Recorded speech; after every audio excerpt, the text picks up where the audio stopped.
మన జీవితంలో ఎంతకాలం బ్రతుకుతామో మన చేతుల్లో ఉండకపోవచ్చు. కానీ భక్తితో జీవిస్తే దైవం మన వైపు నిలబడుతుంది.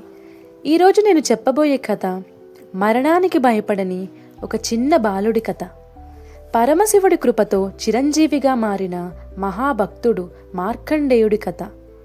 పూర్వకాలంలో మృఖండ మహర్షి మరియు మరుద్వతి అనే ఋషి దంపతులు ఉండేవారు. వాళ్ళకి ఒకటే కోరిక, సంతానం. సంవత్సరాల తరబడి అడవిలో తపస్సు చేశారు.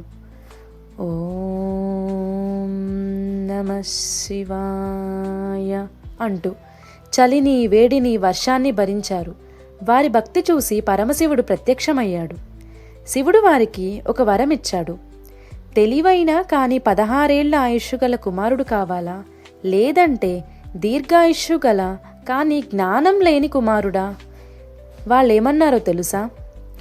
ప్రభు, జీవితం చిన్నదైనా పర్వాలేదు, మా కుమారుడు చాలా గొప్పగా శివభక్తి కలిగి ఉండాలి. కాలం గడిచింది. ఒక అందమైన బాలుడు జన్మించాడు. ఆ శిశువు చుట్టూ ఒక ప్రకాశం ఉండేది. అతడే మార్కండేయుడు. పండితులు చెప్పారు, ఈ బాలుడి ఆయుష్ కేవలం 16 సంవత్సరాలు.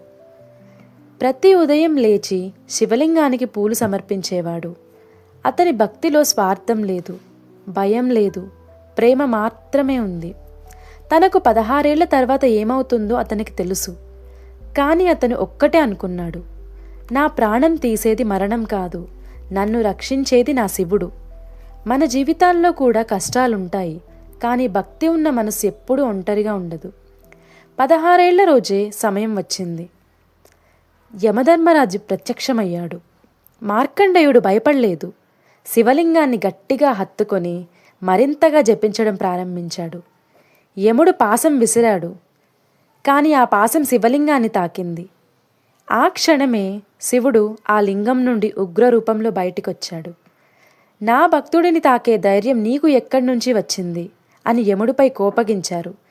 యముడిని అదుపులో పెట్టి మార్కండేయుడికి వరమిచ్చారు. నువ్వు చిరంజీవి, ఎప్పటికీ యవ్వనంతోనే ఉండాలి. అప్పటి నుండి మార్కండేయుడు మరణాన్ని జయించిన మహాభక్తుడిగా నిలిచిపోయాడు. ఈ కథ మనకి ఏం చెప్తుంది?